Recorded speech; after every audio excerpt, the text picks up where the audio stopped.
우리 다 같이 묵도하심으로 창립 50주년 그 신년의 출발을 한 주일 앞두고 교회를 생각하면서 우리 함께 예배의 자리로 나아가도록 하겠습니다.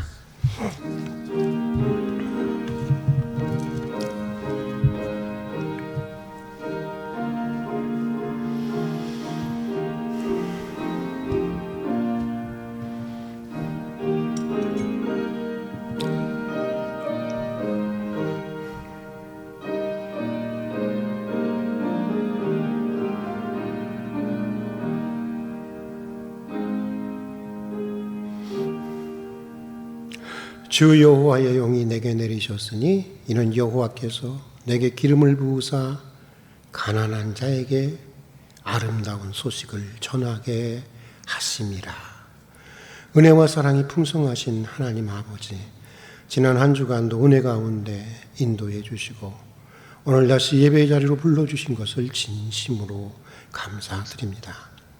이제 오셔서 깊은 참회와 감사로 드리는 저희 예배를 받아주시고 예배에 약속하신 은혜를 내려주시옵소서.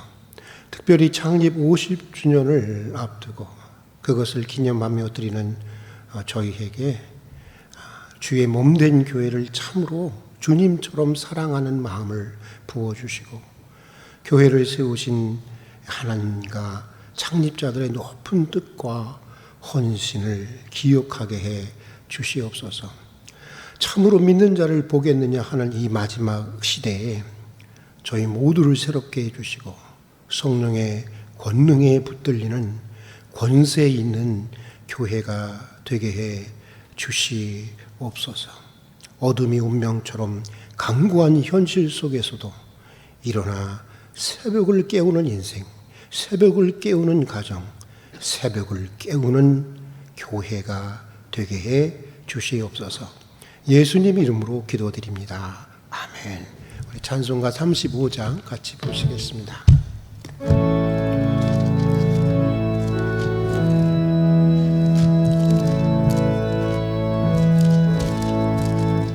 큰 영화로신 주 이곳에 오셔서 이 모인 자들로 주 백성 삼으사 그 중에 항상 계시고 그 중에 항상 계시고 큰 영광 나타내소서. 이 백성 기도와 또의 물들임이 양내와 같으니 받으옵소서. 주 예수 크신 복음을 주 예수 크신 복음을 만 백성 듣게 하소서. 또 우리 자손들 다 주를 기리고 저 성전들같이 기나게 하소서. 주 구원하신 능력 주 구원하신 능력을 늘 끝날까지 주소서. 주 믿는 만민이 참 진리 지키며 예성도들 같이 주 찬송하다가 저 천국 보좌 앞에서 저 천국 보좌 앞에서 늘 찬송하게 하소서. 아멘.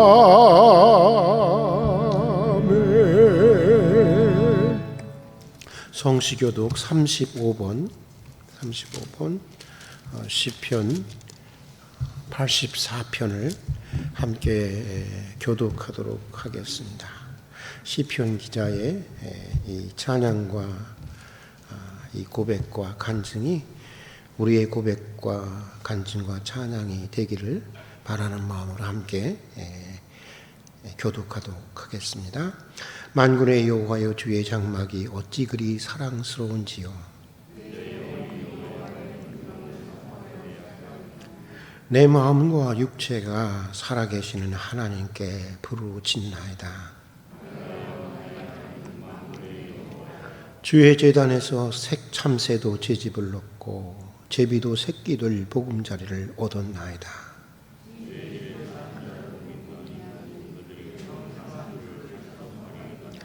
주께 힘을 얻고 그 마음에 시온의 대로가 있는 자는 복이 있나이다. 그곳에 많은 샘이 있을 것이며 이른 비가 복을 채워주나이다.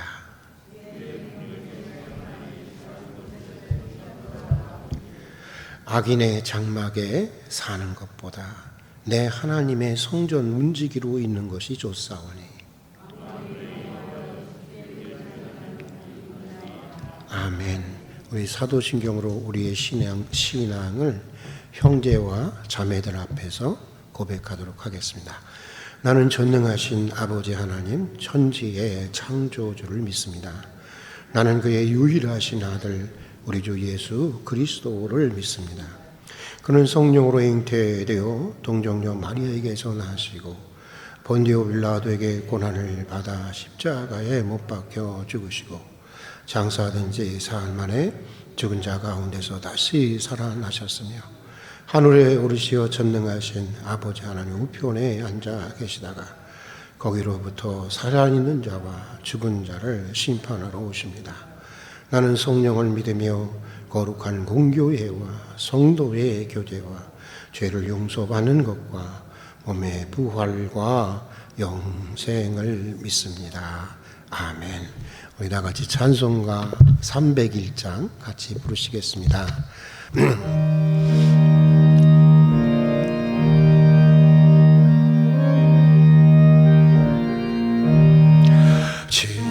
지금까지 지내온 것 주의 크신 은혜라.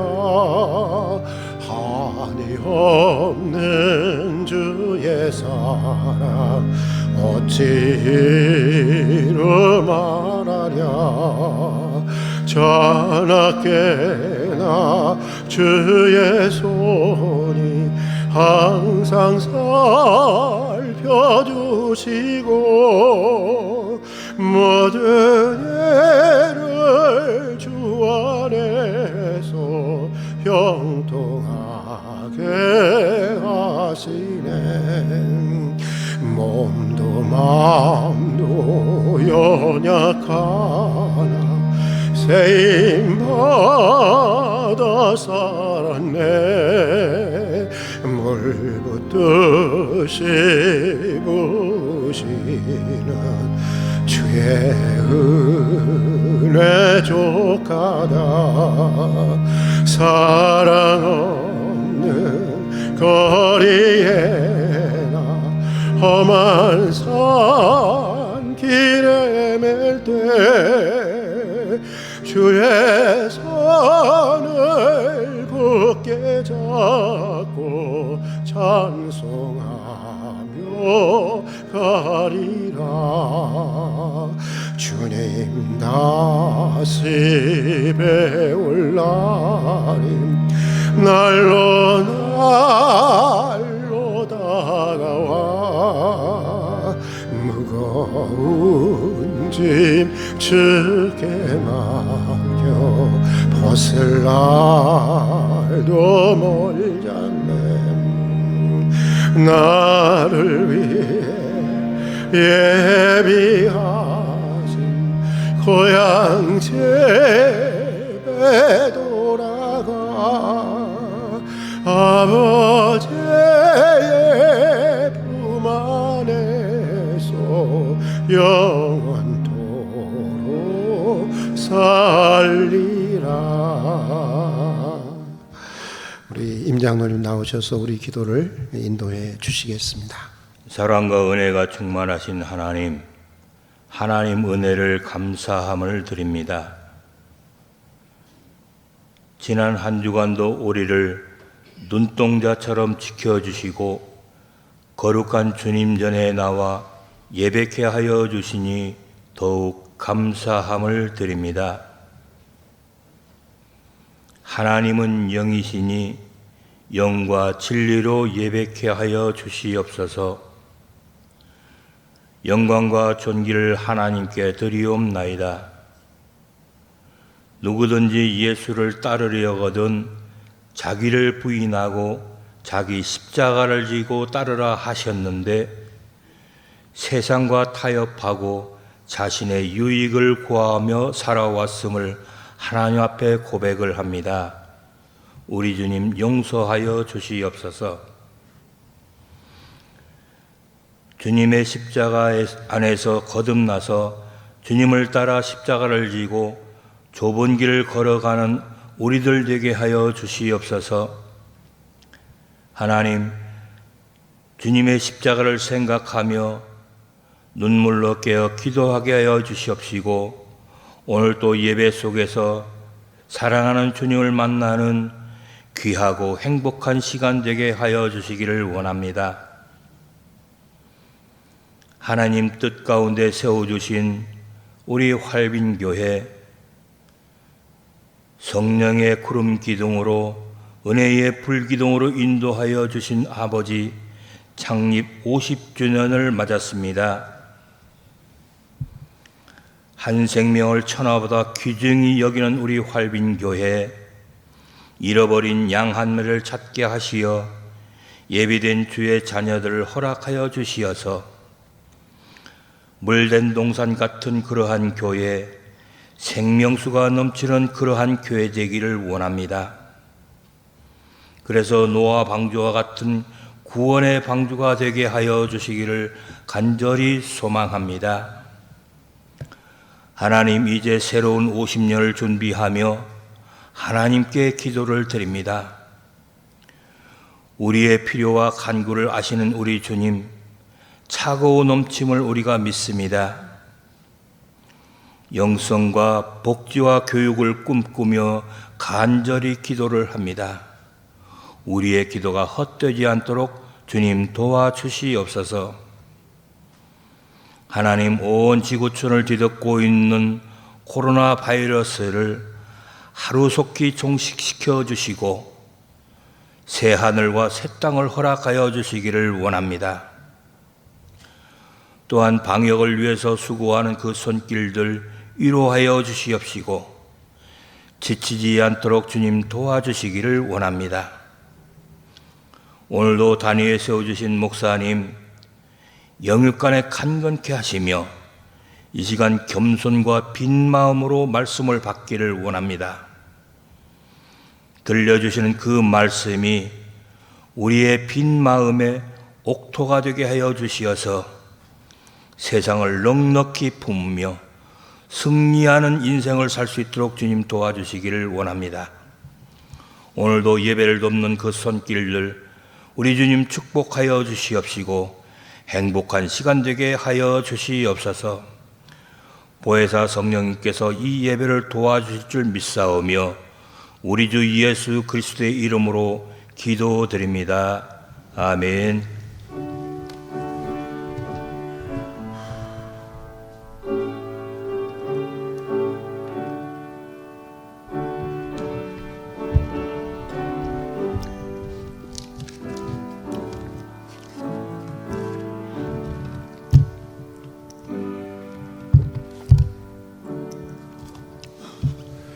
창립 50주년을 한 주 앞두고 우리에게 주시는 하나님의 말씀은 시편 57편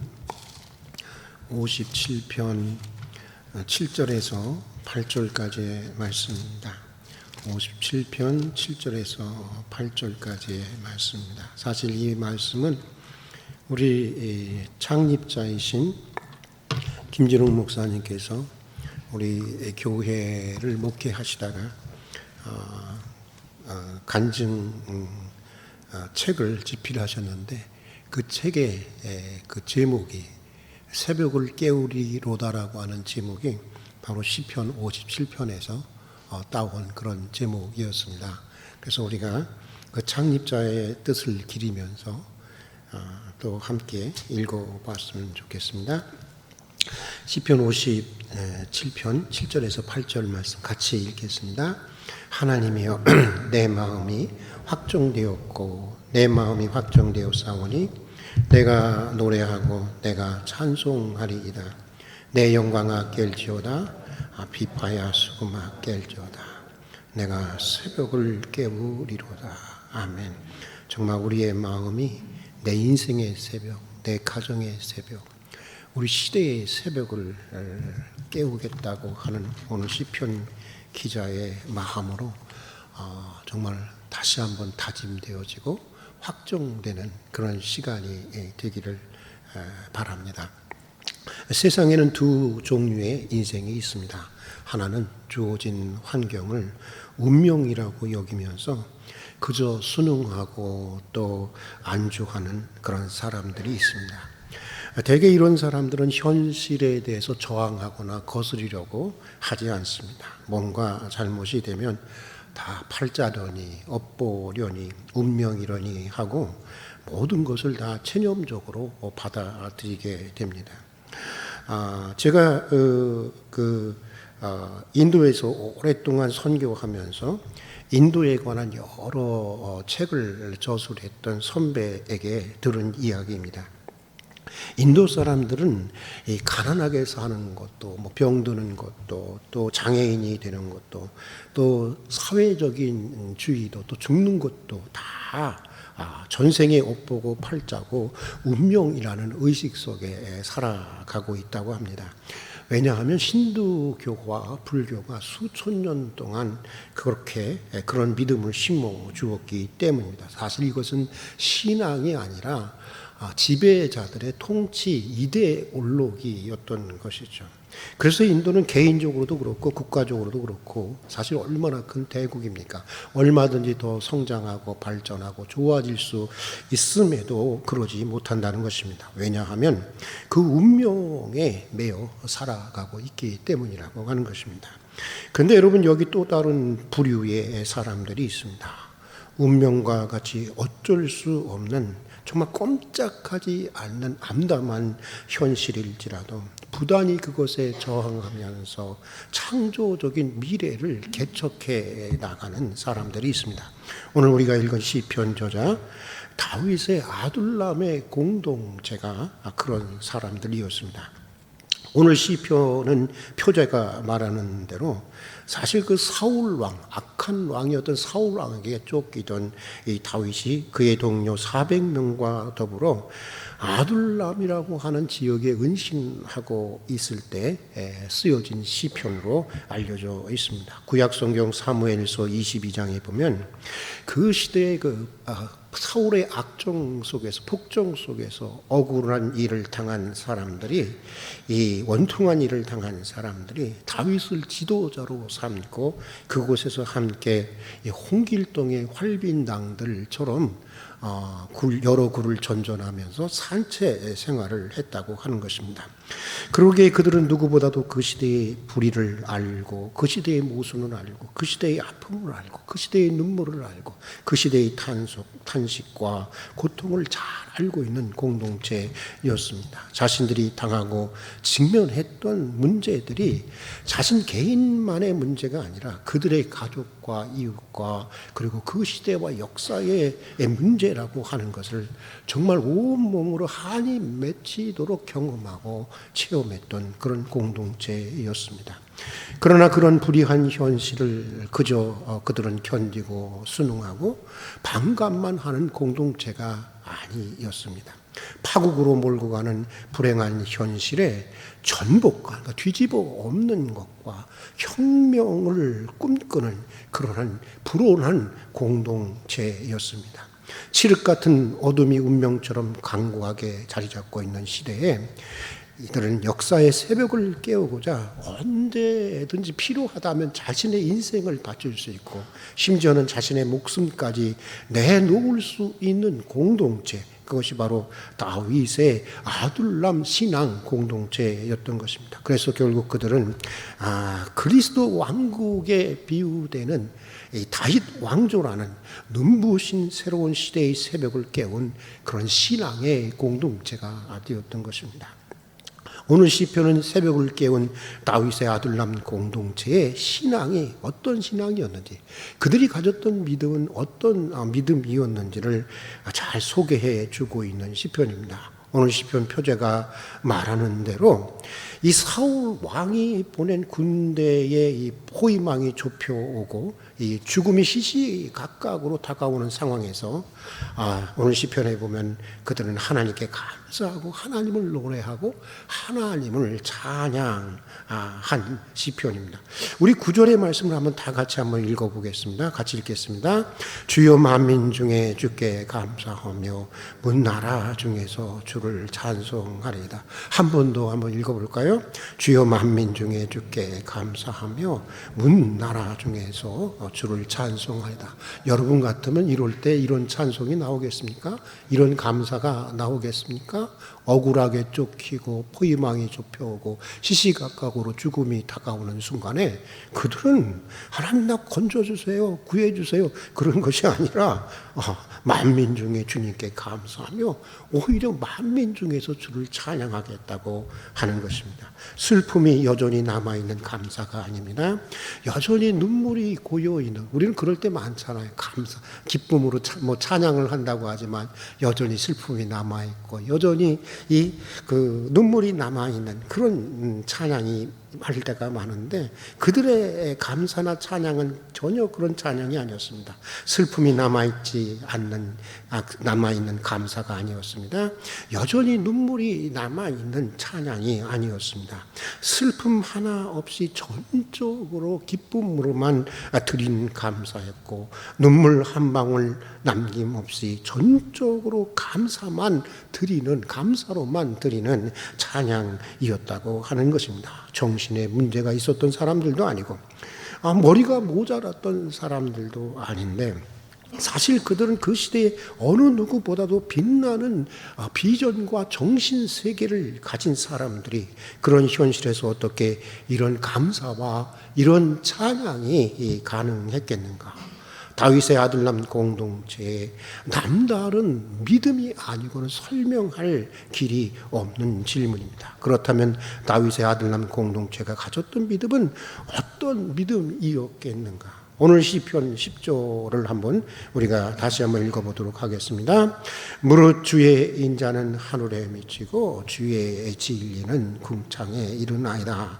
같이 한번 읽어볼까요? 무릇 주의 인자는 어디까지 미치고 하늘에까지 미치고 주의 진리는 어디에 이르나이다? 궁창에 이르나이다. 그러니까 온 우주 만물의 우주에 무엇으로 가득 차 있다는 거예요?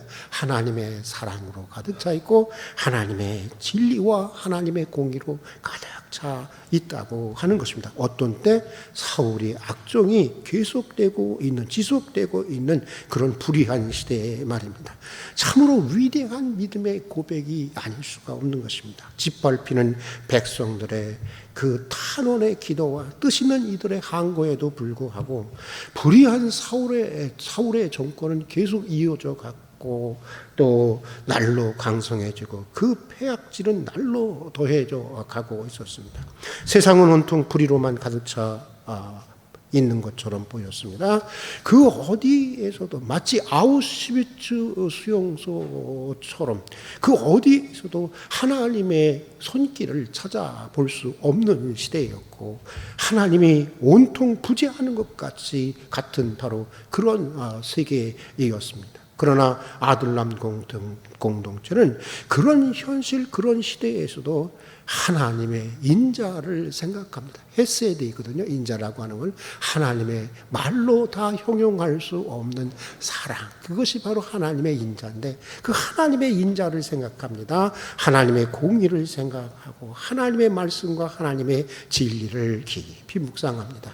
그들은 강구해져가고 있는 불의한 현실을 생각하고 그 문제를 묵상하는 것이 아닙니다. 원수를 생각하고 수많은 원수의 군사들을 묵상하고 거기에 집중하지 않았습니다. 그들은 그런 현실에서도 온 우주에 충만하신 하나님의 영을 생각합니다. 영원하신 하나님의 정의를 생각하고 하나님의 진리를 묵상합니다. 그러다 보니까 불현듯 문득 불현듯 불행이 만연한 세상이라고 하지만 현상적으로는 불행이 만연한 그런 현실이라고 하지만 여전히 하나님의 인자가 하나님의 헤세드가 말로 다 형용할 수 없는 하나님의 사랑이 하늘에까지 미치고 있다고 하는 것을 깨닫게 됩니다. 불의가 가득 찬 세상이라지만 여전히 하나님의 공의가 궁창에까지 이르기까지 충만한 세상이라고 하는 사실에 영적인 눈을 뜨게 되는 것입니다.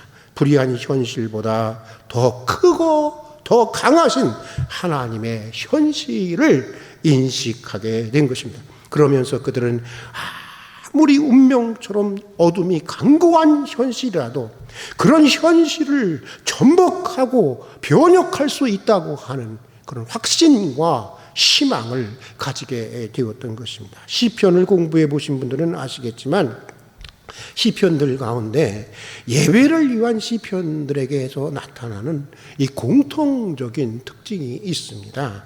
예배를 위한 시편들은요 하나같이 그 분위기가 맑습니다. 기쁩니다. 그리고 모든 감사와 찬양으로 시작하고 있는 것을 보게 됩니다. 그러니까 이런 말입니다. 하나님 앞에 예배하러 나가는 사람들에게는 찬송이 먼저고 감사가 먼저라고 하는 것입니다. 내 소원이 먼저가 아닙니다. 내 간구가 먼저가 아닙니다. 내 문제나 내 고민거리가 먼저가 아닙니다. 누구에게나 사실은 문제가 있는 것이고 소원도 있고 고민도 있고 걱정거리도 있습니다.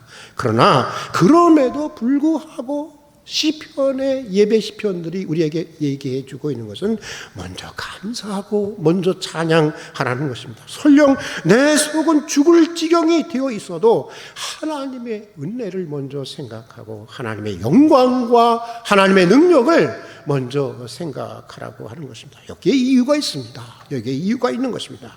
우리가 무엇을 생각하고 무엇을 묵상하고 우리가 무엇을 집중하느냐가 매우 중요한 것이기 때문인 것입니다. 우리가 생각하는 것이, 우리가 묵상하는 것이, 우리가 집중하는 것이 사실은 더 현실적으로 보이고 강하게 보이고 커져 보이기 때문입니다. 그러므로 하나님의 은혜를 생각하라는 것입니다. 하나님의 영광에 집중하라는 것입니다. 하나님의 능력을 묵상하라고 하는 것입니다. 그렇게 하나님을 생각하고 하나님의 영광을 바라보고 하나님의 능력에 집중하는 중에 그러면 어떻게 될까요? 내가 가지고 있는 고민, 내가 가지고 있는 문제 그런 것들이 커 보이겠습니까? 작아지겠습니까?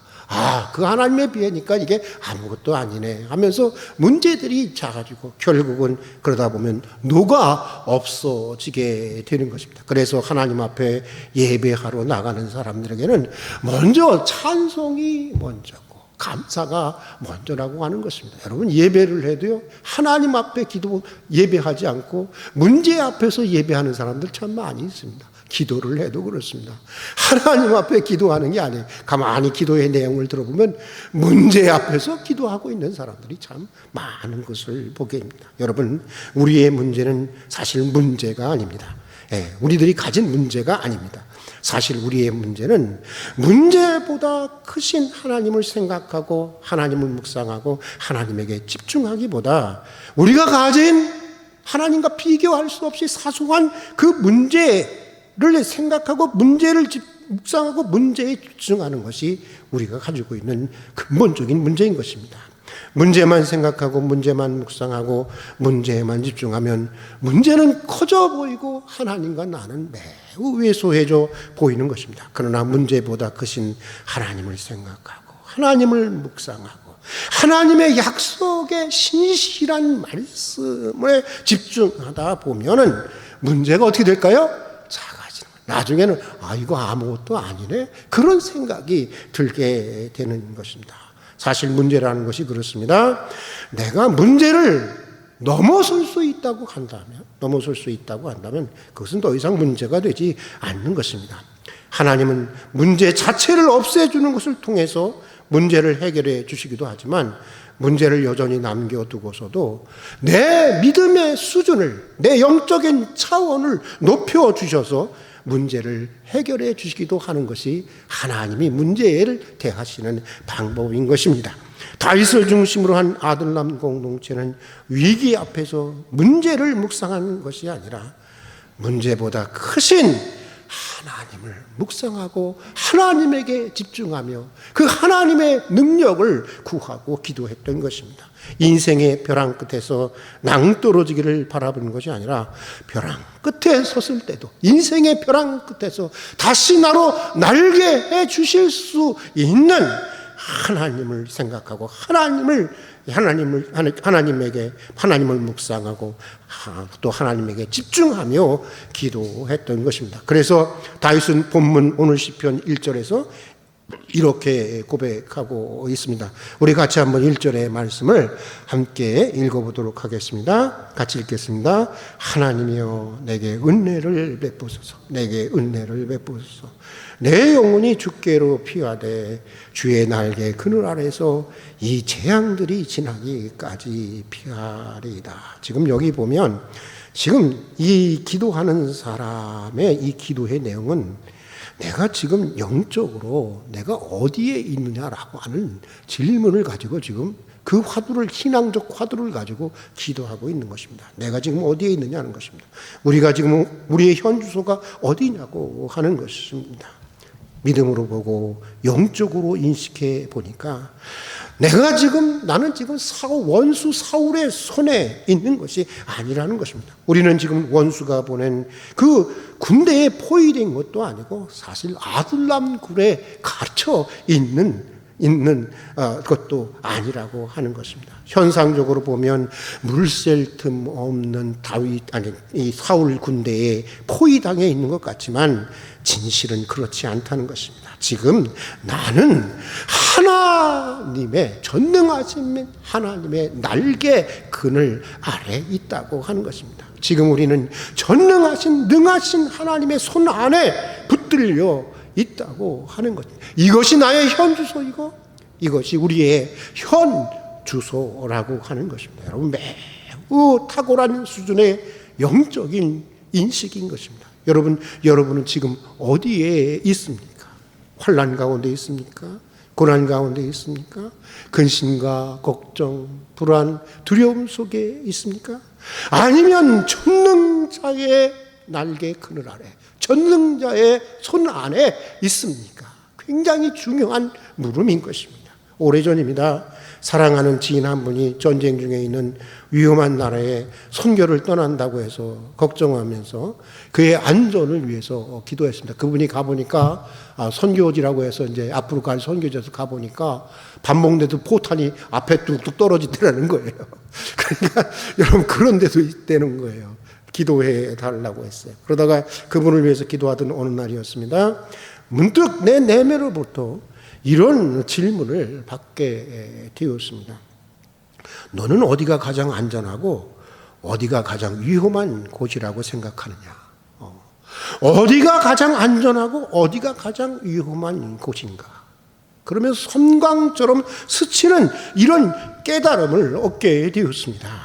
아무리 험한 곳이어도 하나님이 함께하면 가장 안전한 곳이고, 아무리 인간적인 생각으로는 안전한 곳이라 할지라도 하나님이 함께 하시지 않으면 가장 위험한 곳이지, 그런 생각이 들더라고요.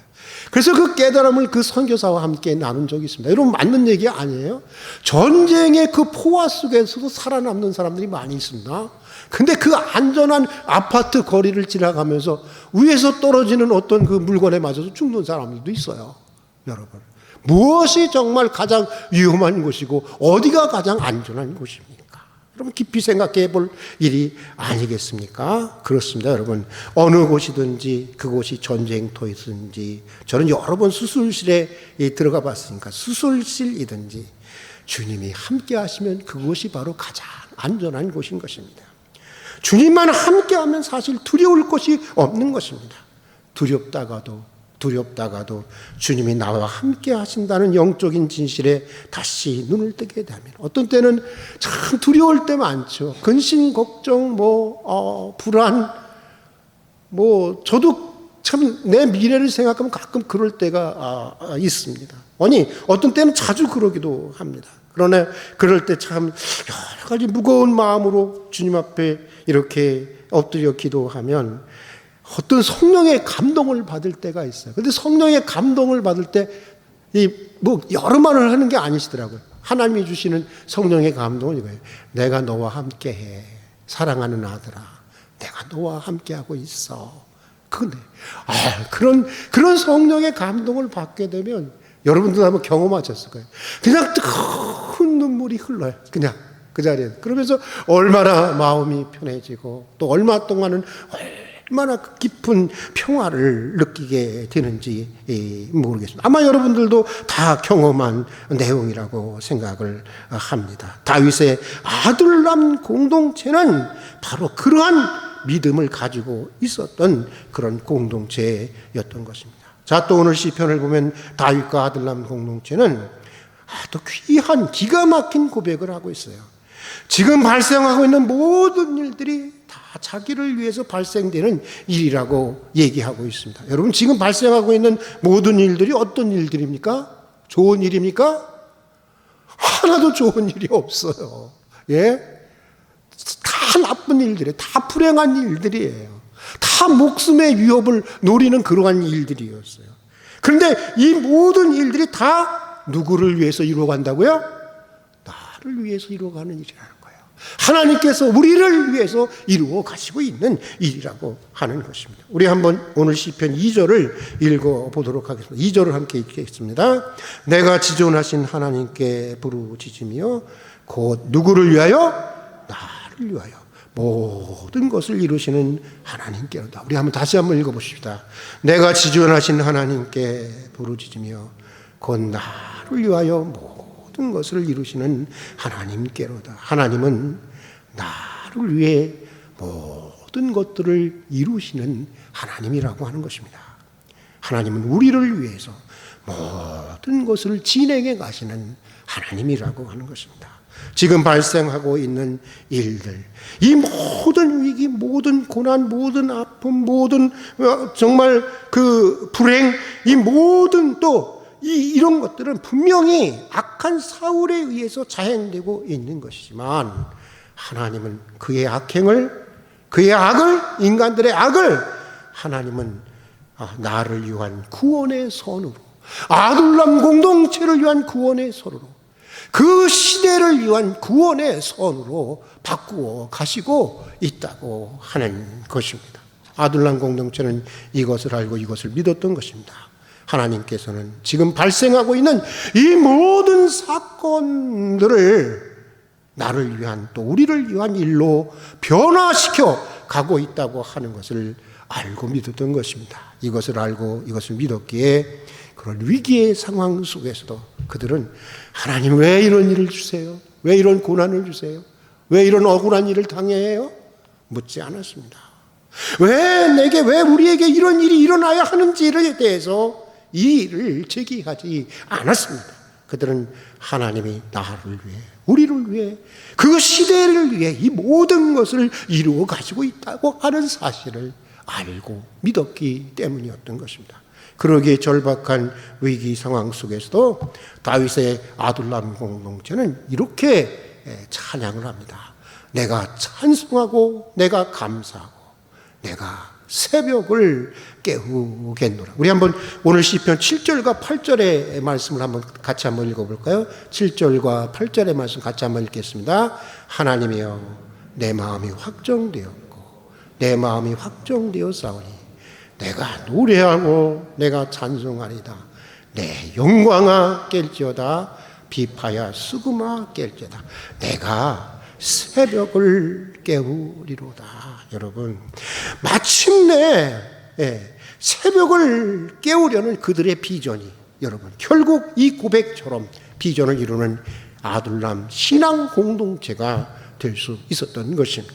교회 창립 50주년 신년을 한 주 앞두고 우리 교회를 창립하신 김준홍 목사님의 새벽을 깨우리로다라는 로다라고 하는 책을 다시 한번 생각해 보았습니다. 사실 지지난주에 한 주간 동안 목사님 50주년 목회 사역에 대한 기념 논문집을 우리 후학들이 쓰는데 그중에 제가 또 한 편을 맡아서 쓰면서 목사님의 처음으로 제가 진지하게 그렇게 진지한 건 처음이었던 것 같아요.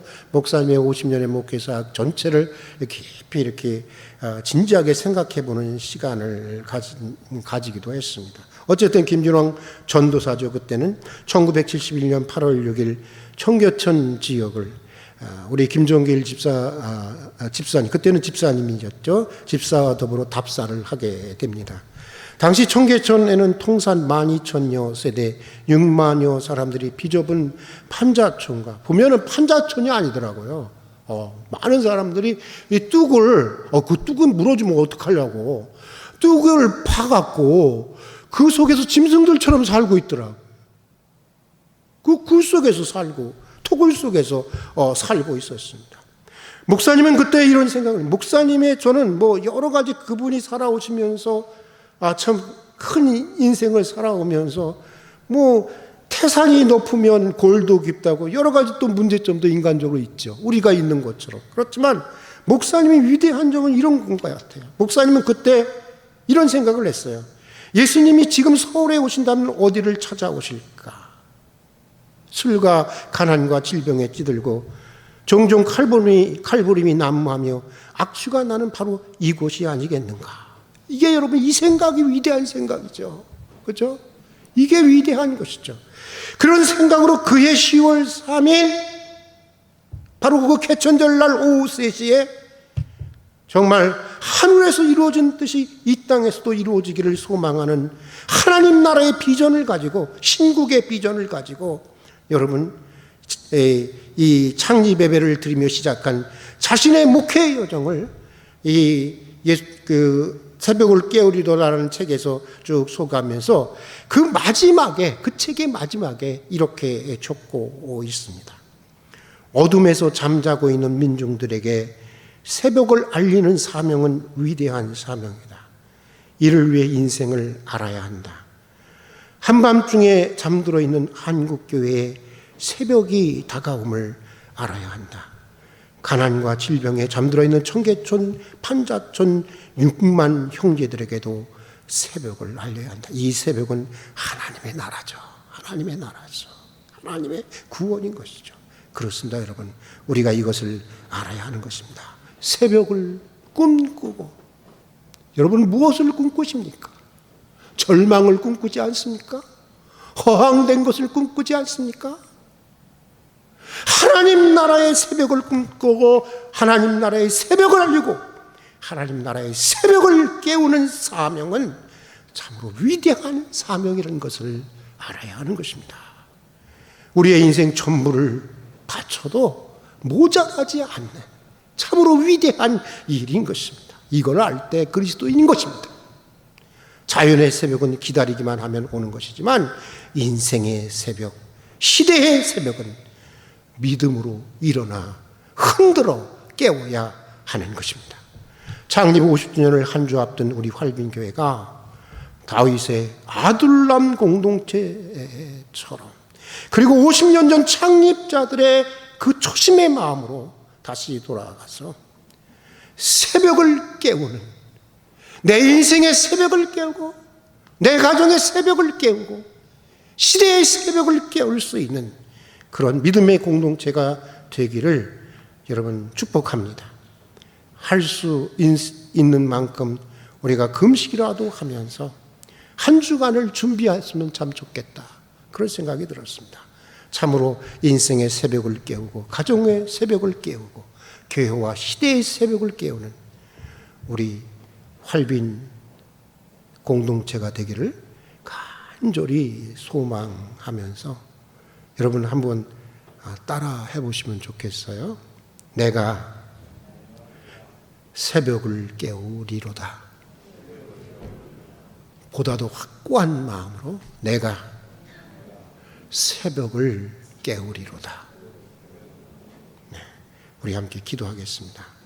아둘람의 공동체처럼, 아둘람의 믿음의 공동체처럼 불행이라는 어둠이 운명처럼 강고하게 자리 잡고 있을 때라도 일어나 새벽을 깨우는 믿음의 공동체가 되게 해 주시옵소서. 내 인생의 새벽을 깨우고 내 가정의 새벽을 깨우고 교회와 시대와 역사의 새벽을 깨우는 교회가 되게 해 주시옵소서. 예수님 이름으로 기도드립니다. 아멘. 우리 찬송가 50장 부르시면서 준비하신 봉헌을 드리도록 하겠습니다.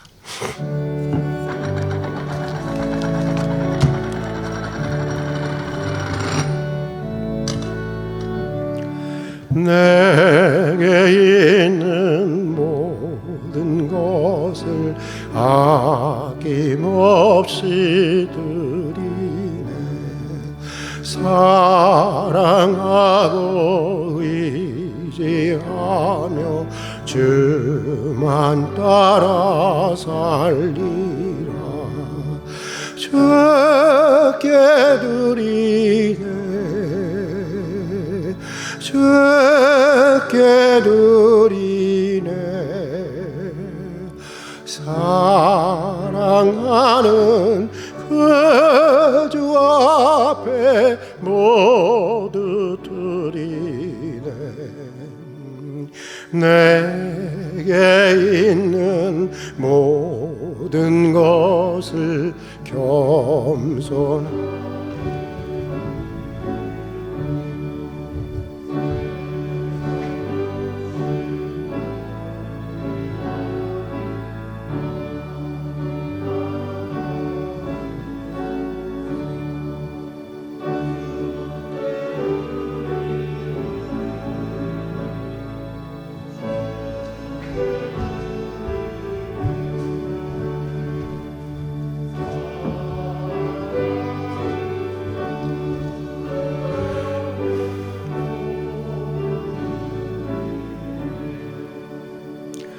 내게 있는 모든 것을 주를 위해 드리네. 주의 성령 충만하게 내게 내려주소. 주께 드리네. 주께 드리네. 사랑하는 그 주 앞에 모두 드리네. 아멘. 같이 기도하겠습니다. 은혜와 사랑이 풍성하신 하나님 아버지, 오늘도 베풀어 주신 주의 크신 은혜를 기억하며 감사로 드리는 저희 예물을 받아주시옵소서. 우리에게 있는 모든 것들이 주님께로부터 왔고 또 모든 것들이 주의 선한 뜻을 위해서 쓰여져야 하는 것을 고백하는 믿음으로 예물을 드립니다.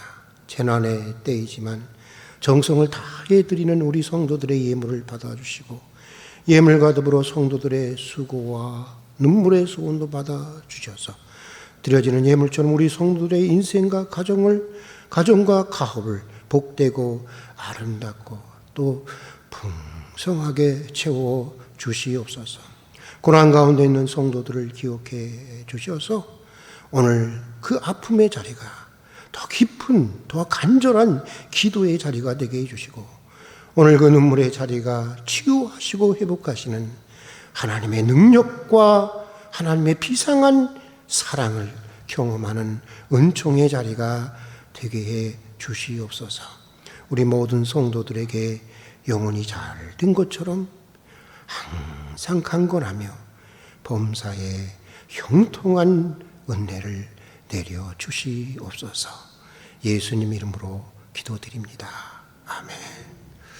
네, 우리 활빈 가족 소식란을 잠깐 보도록 하겠습니다. 문득 이 말을 좀 하고 싶네요. 오늘 참 어려운 시대라 그렇지 않아도 어렵게 살아가는 것이 우리 서민들인데 벌써 2년 이상 이렇게 코로나 재난이 계속되면서 굉장히 절망에 스러운 또 절망한 낙심 속에 살아가는 분들이 얼마나 많을까 그런 생각이 들었습니다. 그러면서 오늘 참 그런 것들도 여러 가지로 생각하면서 우리가 절망을 털고 일어나서 믿음으로 절망을 털고 일어나서 희망의 새벽을 한번 열어보자 하는 마음으로 오늘 설교를 준비하게 되었습니다. 근데 문득 이런 생각이 들더라고요. 신학자 중에 20세기 신학자 중에 가장 위대했다고 하는 칼바르트라는 신학자가 있습니다. 이분은 절망도 죄라고 했어요. 인간은 우리 이 그리스도인은 절망할 수 없는 존재라고 했어요. 그렇죠? 논리적으로 따져보면 그렇잖아요. 그리스도인은 절대로 절망할 수 없는 존재예요. 그런데 우리의 현실은 어때요? 가끔 절망하잖아요. 아니 자주 하잖아요. 그런 불가능한 가능성이라고 얘기를 했는데 왜 그러면서 그분이 하신 얘기는 이런 거였어요. 절망은 그리스도인의 절망은 기만의 죄다라고 했어요. 기만의 죄. 속이는 죄라는 거예요. 왜? 그리스도인은 본래 절망할 수 없는 존재인데 그런 자신인데 자기 자신을 속이고 절망한다는 거예요. 그래서 그 죄를 기만의 죄라고 했습니다. 우리가 한번 깊이 좀 생각해 볼 만한 얘기가 아닌가 생각이 듭니다. 여러분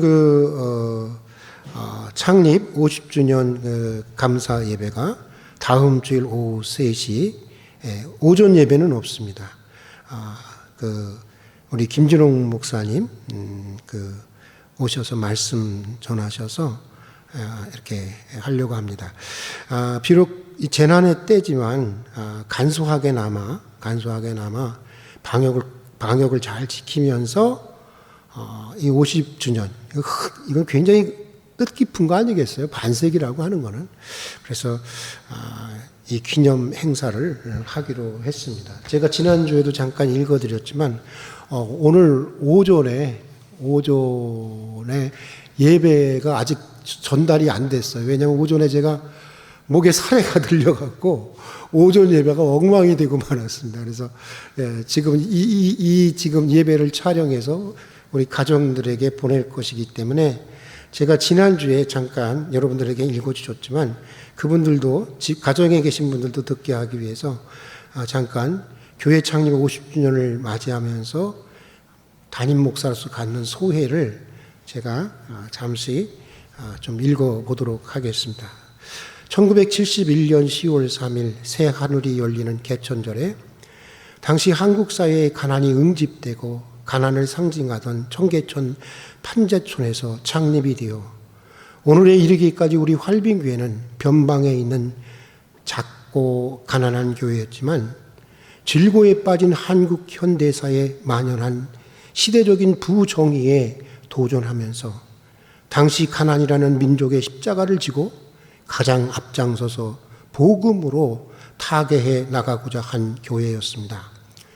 활빈교회의 50년의 역사는 파란만장한 전진과 후퇴, 굽이치는 바닷길과 누구도 가보지 않는 험산 줄령을 타파하는 여정이었습니다. 아무도 가보지 않은 길이었고 어떤 매뉴얼도 없었던 길이었기에 그 모험의 여정에는 적지 않은 시행착오도 있었던 것이 사실입니다. 그럼에도 활빈교회는 한국 기독교 역사 속에서 우리만의 독창적인 길을 개척해 왔습니다. 활빈교회는 교회라는 울타리를 넘어서서 민족사회 전체에 지대한 영감과 도전을 준 교회였고, 무엇보다 개인 영혼 구원과 교회주의라는 근본주의적 한계 속에 매몰된 한국 교회에 몸과 영혼을 포함하는 전인적인 인간 구원과 사회 변혁, 그리고 더 나아가 땅을 살리자는 생태 세계의 보존에 이르기까지 새 하늘과 새 땅이라는 종말론적 하나님 나라를 지향하는 선교적 지평을 실천적으로 열어온 선구자적인 교회였습니다. 몇 번 고백한 바 있지만 저는 이러한 창립 정신과 그동안 우리 교회가 걸어온 역사를 조영기 목사님의 70만 여의도 순복음 교회와도 바꿀 수 없을 만큼 존귀한 믿음의 유산이라고 믿고 있습니다. 부임한 지 15년, 아직 빛나는 믿음의 유산에 비해 초라한 목회이지만 우리 심장을 뛰게 하고 우리 혈관 속에 창립자들의 뜨거운 주님의 사랑이 면면이 흐르는 한 우리는 반드시 활빈교회를 향한 하나님의 시대적 소명을 이루어 나가게 되리라 믿습니다. 50년 전 10월 3일 오후 3시 베니다판으로 만든 강대상을 놓고 창립자들과 함석헌 선생의 축사와 함께 새벽을 깨우는 활빈교회의 위대한 역사가 시작되었습니다. 우연이라고도 여길 수 있겠지만 저는 이번 50주년 기념주일 역시 50년 전과 같이 10월 3일이라고 하는 것은 활빈교회의 그 높고 위대한 역사를 다시 한번 구현해 보라는 하나님의 특별하신 격려로 읽고 싶습니다. 새로운 시대를 여는 하나님의 역사는 언제나 어떻게 그런 곳에서 선한 것이 나올 수 있겠는가라는 변방에서부터 시작되어 왔습니다. 50년 전 그날과 같이 2021년 10월 3일 오후 3시 창립 50주년 예배를 기점으로 우리 활빈교회가 새벽을 깨우는 믿음의 공동체로서 더욱 힘차게 창조적인 미래를 열어가기를 간절히 소망합니다. 우리 한번 다 함께 따라서 해보겠습니다. 할 수 있거든이 무슨 말이냐? 믿는 자에게는 능치 못함이 없느니라. 이 믿음으로 활빈교회의 새로운 역사를 써 나갈 수 있기를 정말 간절히 바라고 기도합니다. 이 정도로 하고요. 광고는 그리고 오늘 2부 예배 후에는 이 예배 후에는 창립 기념 행사를 앞두고 교회 대청소가 있습니다. 그동안 한 2년 동안 우리가 청소하지 못한 곳이 많이 있거든요. 그리고 우리가 방역을 위해서 우리가 여기 들어올 수 있는 분은 제한되어 있기 때문에 식당에 이렇게 TV를 설치해서 거기서도 예배를 드리게 하려고 합니다. 그런데 거기 한 70명 정도 들어갈 수 있을 것 같아요. 방역 그대로 하면은. 그래서 거기도 청소하고 우리가 좀 50주년 창립 기념 행사를 두고 청소를 하는데 남자들이 많이 필요합니다. 왜냐하면 이 좌석 배치를 다시 해야 되거든요. 좀 도와주실 수 있기를 바랍니다. 그리고 이유분 권사님께서 오늘 자기 건강을 위해서 수술을 받으셨는데 아주 잘 완쾌되셨거든요.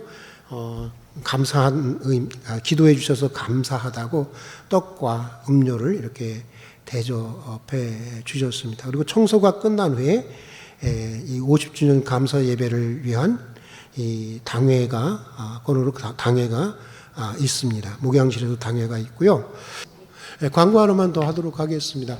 토요일 날 좀 시간은 정확하게 않지만 여러분들에게 이렇게 전송되고 있는 리차드 포스터와 함께 떠나는 영적 성장의 길. 리차드 포스터도 위대한 사람이지만 그분의 책을 다시 쓰다시피 하는 마음으로 제가 준비해서 하고 있습니다.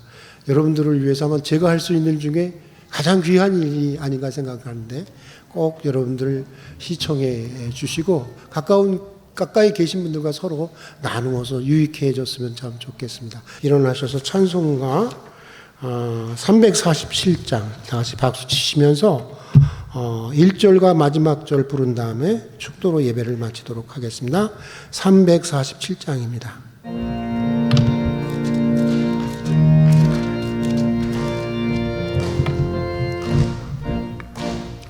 허락하신 새 땅에 들어가려면 마음의 준비 다하여 힘써 일하세. 여호수아 본받아 앞으로 가세. 우리 걸쳐서는 주님 품일세. 일할 곳이 아직도 많이 있으니 담대하게 나가서 힘써 일하세. 여호수아 본받아 앞으로 가세. 우리 걸쳐서는 주님 품일세. 기도하겠습니다. 하나님이여, 내 마음이 확정되었고 내 마음이 확정되었사오니 내가 노래하고 내가 찬송하리이다. 내 영광아 깰지어다. 비파야 수금아 깰지어다. 내가 새벽을 깨우리로다.